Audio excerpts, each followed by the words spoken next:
સતના માર્ગે વાળવા માટે સંતોએ કેવા દાખલા કર્યા છે. સંત કોને કહેવા? સંતને ઓળખવા હોય તો કેવી રીતે ઓળખવા? પરબની જગ્યામાં દેવદાસ બાપુના આંગણે જેથી અમરમાં સેવાનું કામ પૂરું થાય પછી દેવીદાસ બાપુ સામે બેસી અને અમરમાં પ્રશ્ન પૂછે કે બાપુ,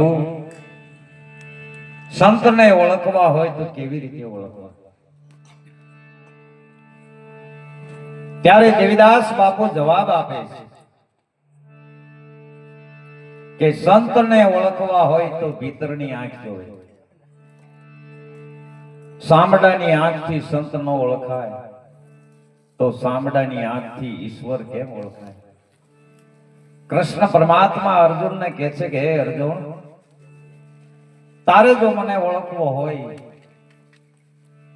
તો આ સાંભળાની આંખથી તું મને નહીં ઓળખી શકે.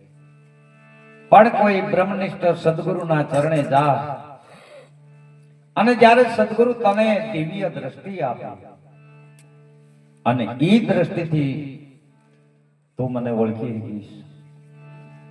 એમ કોઈ મહાપુરુષ જ્યારે ભીતરની આંખ બંધ પડેલી છે એને કોઈ ખોલી દે ત્યારે પરમાત્માની ઓળખાણ થાય છે. કારણ કે સર્વ દ્રષ્ટિ તો દેહને ઓળખે, આત્મ દ્રષ્ટિ હરી આપ અવતારી પુરુષને કોઈ ન ઓળખે, ભલે બેટો હોય કે બાપ. એવા તજાળાના ઠાકર ની જ્યાં હાજરી છે અને એમના સાનિધ્યમાં જે બોલવું ને બાપ, એની કૃપા હોય તો બોલાય. એટલે મહાપુરુષોએ સંતને ઓળખવાના એંધાણ બતાવ્યા છે, નિશાની બતાવી છે કે નેણ અને વેણથી સંત ઓળખાય. સંતને ઓળખવા હોય તો કા નેણ અને કા વેણથી ઓળખાય છે.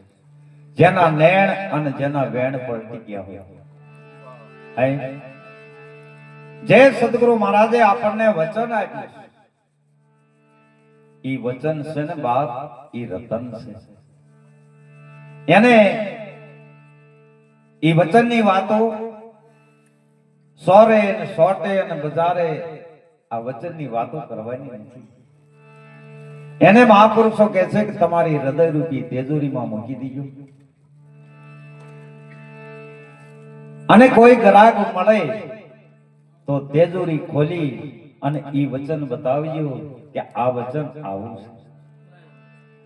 કારણ કે ગંગા સતીએ કીધું કે વચન છે 14 લોકથી નેરું પાનવાય, એની કરી લે કોઈ ઓળખાણ તો ગંગા સતી કે મટી જાય 84 ની ખાણ. આવું જે વચન તમારા હૃદય રૂપી તેજોરીમાં મૂકી દીજો.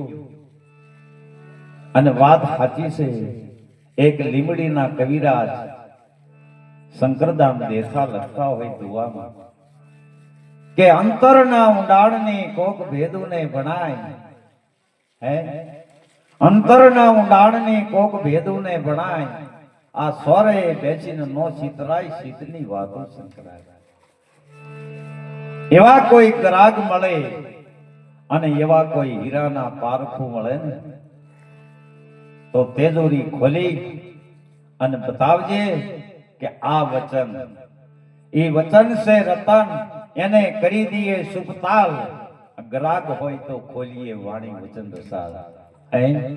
એવા કોઈ ગ્રાહક મળે, એવા કોઈ શબ્દના પારખ મળે તો મોતીડા નાખજે. કારણ કે મોતીડા છે ને એ હંસ હજમ કરી શકે.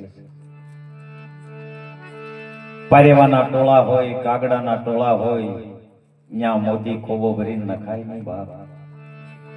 એવા મોતી જ્યારે સદગુરુ મહારાજના મુખારવિંદમાંથી જ્યારે શબ્દ નીકળે છે ઈ સ્વાતિ નક્ષત્રના બોંદ છે.